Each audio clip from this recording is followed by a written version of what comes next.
Ignition sequence starts. 6, 5, 4, 3, 2, 1, 0. Liftoff. We have a liftoff.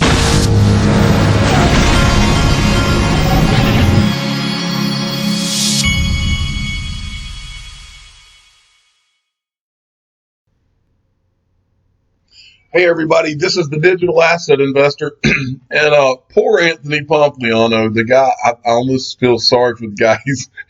He's catching a little bit of heat from myself and others, but really, from my perspective, the one thing that has really, and I mentioned it yesterday, the one thing that really surprised me about Anthony Pompliano and the Brad Garlinghouse video, and I'll give you a backdrop to this a little further, is that it wasn't until yesterday that I truly realized that Anthony Pompliano is conducting interviews and he's asking people questions and he's supposedly acting like he's interested in the answer to those questions, but he's not. He's a Bitcoin guy and he's always going to be a Bitcoin guy. It doesn't matter what you say, doesn't matter what your product or service is. That's all irrelevant. And I'm going to make a few more, but again, to that backdrop, I think the guy is, like I said yesterday, I think he's a guy that was raised right. I think he's a good guy. I don't think he's a bad guy at all. It's not that. It's that I literally believe that you have a guy here who sees Bitcoin, who has made Bitcoin his religion instead of looking at it through the prism of an investor. That's what I truly believe in my gut after listening to that yesterday. But I also have more backdrop to that. And I will prove what I'm saying here. So this made me laugh, and I just wanted to show you this because it made me laugh. This is him putting out the Brad Garlinghouse video that is now available. And Tiffany Hayden came in and says, "How do I pay with Bitcoin?" So here's a Bitcoin guy, and she's saying, "I can pay you more or less with my credit card, but how do I pay in Bitcoin? I mean, you're a Bitcoin guy." So I laughed about that. But anyway, I'm not here, by the way, to pick on Anthony Pompliano. I like the guy. I listen to his podcast, and I think he's great for the space. This is not a pick on. This is what I'm talking about here today is more, I want everybody that listens to my channel to understand what this space is really about. And it finally dawned on me. The reason it dawned on me in listening to Anthony Pompliano is because I know how smart of a guy he is. And I literally, at the end of that interview, took a double take and could not believe it was the very end of that interview where Brad Garlinghouse had asked him whether, what he thought about XRP now that he's explained it. And Pompliano said, well, the thing I don't understand is why wouldn't they just use Bitcoin? He heard him, but he didn't hear. He was not listening to the difference. And he knows, and that's just the crazy part.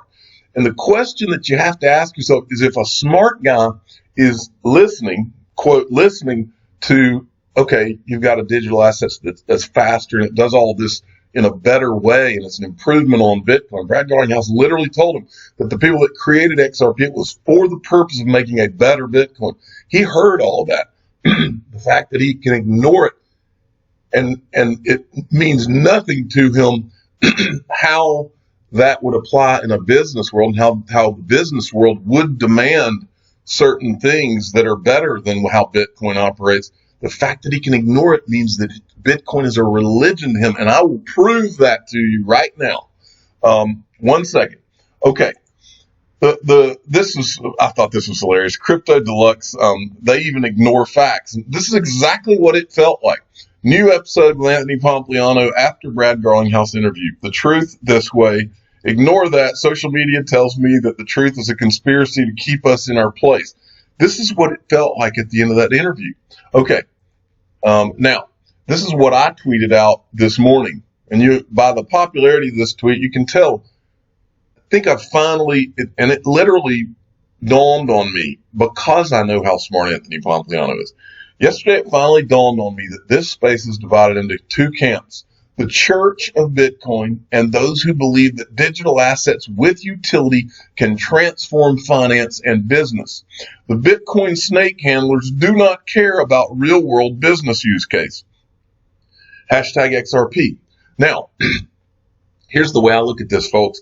I have children.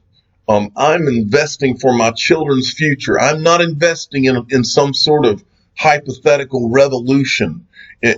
I'm investing in, yes, I'm investing in freedom. And this is the separation. A lot of these Bitcoin guys, they think that, oh, Bitcoin somehow represents freedom. I'm 45 years old. I've been burned. I've had good things happen, bad things happen. Let me tell you let me tell you where freedom comes from. Freedom comes from getting rich. Get rich and watch how free you become. I don't care if you live in a country of a dictator.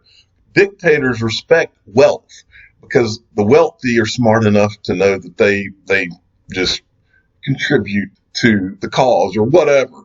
But the point is that the way that you free yourself and your family is by being smart enough to invest in things that will make you wealthy and independent of all of the goings on that affect people that don't have any wherewithal. Because when you get wealthy, you're flying way up in the clouds, high above all of the things that affect all of the minions across the world. It puts you in a different category. And if you play things smart, it puts you in a place where you're unaffected. These people who are in the Church of Bitcoin that think they're going to have some kind of revolution. This is the reason I went with XRP so early, is that I wanted to invest in a digital asset that had a group of smart people around it that were actually working on real world solutions, because I could see it going up in value if they're actually doing things like that. This business of trying to have a revolution, that's silliness. That's kid stuff. I don't care how many revolutions this world has had. What always ends up happening? Corruption rises right back up through the ranks. You're going to have governments, you're going to have central governments, you're going to have people that try to control the population, but there's one constant that always has the freedom that others don't have, and that is the wealthy. Just look around you. They get to live in ways that the rest of the people don't live. So, now let's go. In other words, what I'm doing here, this is not some idealistic pursuit. I'm trying to create a game changer for my children, because I know that once it's accomplished, they will have a different situation, because when you have wealth, you do have a different situation. That's my revolution, is getting wealthy. Okay. I think it's a much more mature way to look at this. Michael B put out this, the Pomp interview. Now, I'm going to show you exactly what I'm talking about here. I'm not making all this up. These people really do believe this. They really do see Bitcoin as a religion. Here is the Pomp Brad interview. So if you want to go see the interview, but after you watch the Brad interview, I've got another interview from Pomp that I want you to watch. And that is this interview. The official neighbor of the Digital Asset Investor channel, Maroon XRP at code Maroon 71, reminded me of this. I listened to this when I was walking the other day. You won't believe it when you listen to it.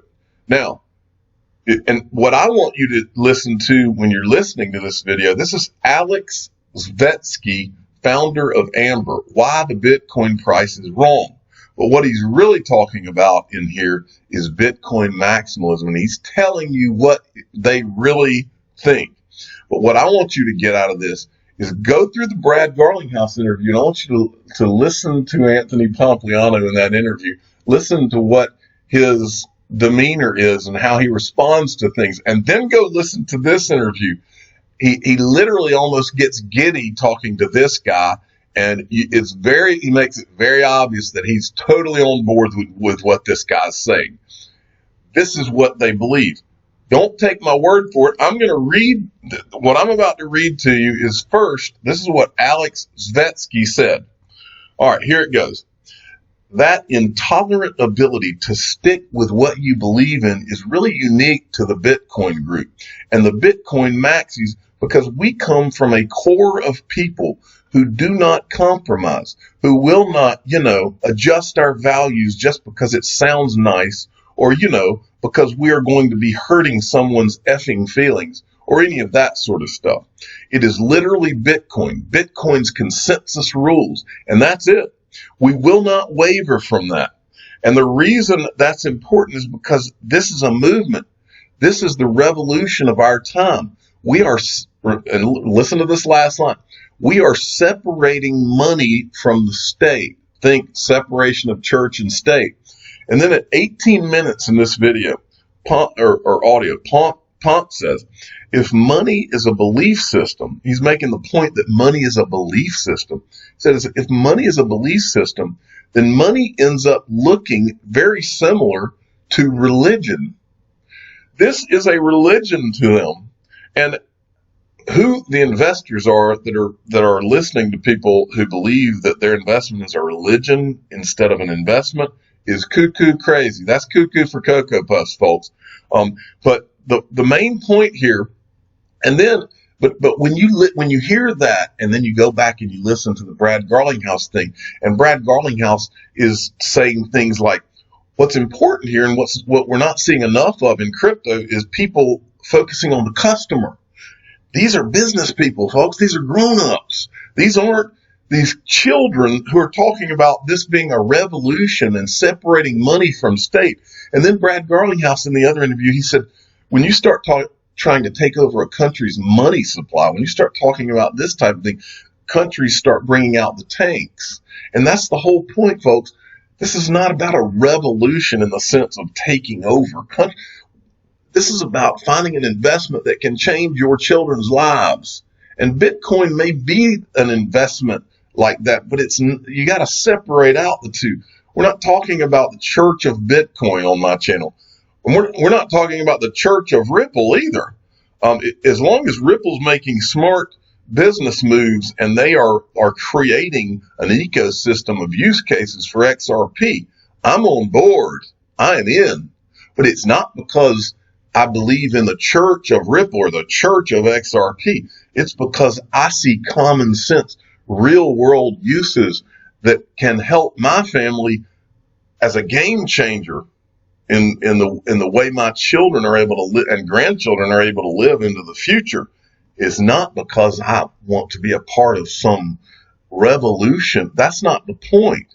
And trust me, I know I was there during the financial crisis. The governments of the world make me as mad as anybody, but I'm not naive enough to believe anything's happening to the powers that be. That's not how the world works. And it's silly and childish to go down that road and think that way. Now, let me see what I've got here. It's irrelevant. And this is what I took out of this with this Alex Vetsky, after that quote that he said where he's talking about we Bitcoiners, we're not going to move off of our philosophy and all this.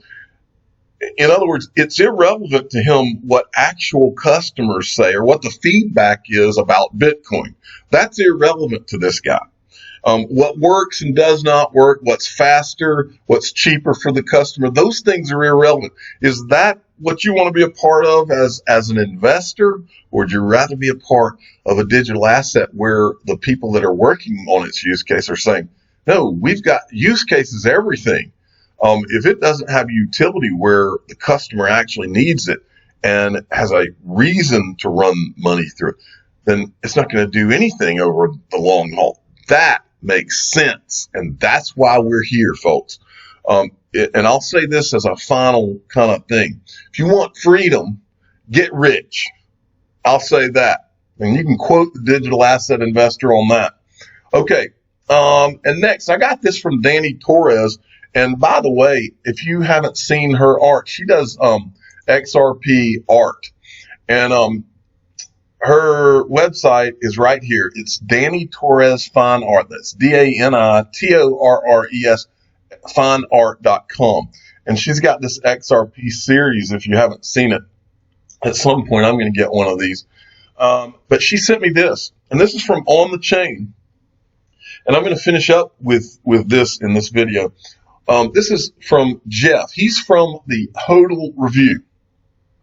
And Jeff is a YouTuber, and he's got this Twitter handle, but he's also a part of a group called On the Chain. All right, so you should follow both of these. And then, but he gives me a shout out from Liechtenstein.